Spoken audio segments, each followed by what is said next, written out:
Hello and welcome. It's your main math man, Mr. Lyons here. Hope all is well.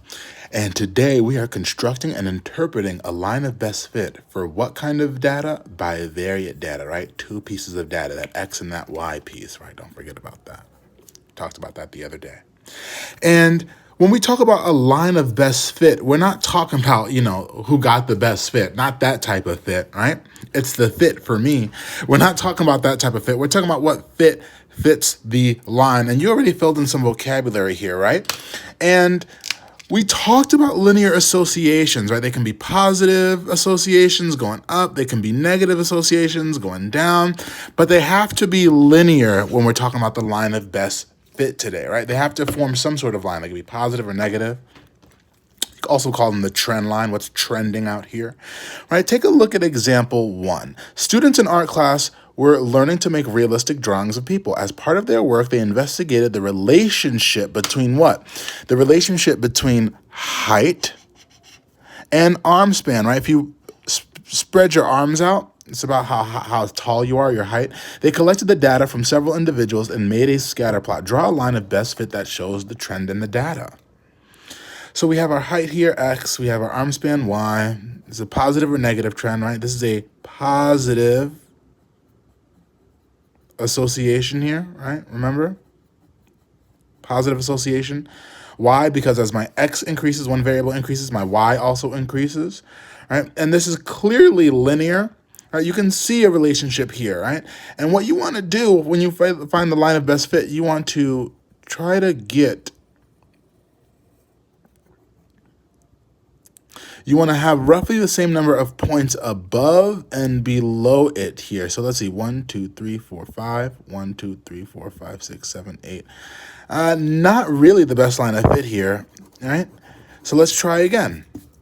And I can use my handy dandy ruler here, but it's tough because I got the camera in my hand, so I'm just gonna freehand it. 1, 2, 3, 4, 5, 6, 7. 1, 2, 3, 4, 5, 6, 7. About the same amount here, right? That's a little better.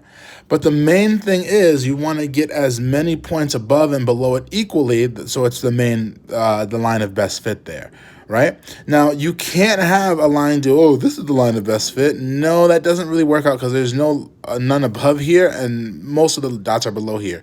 You also don't want it to go completely this way because now there's really none below here and there's all above here.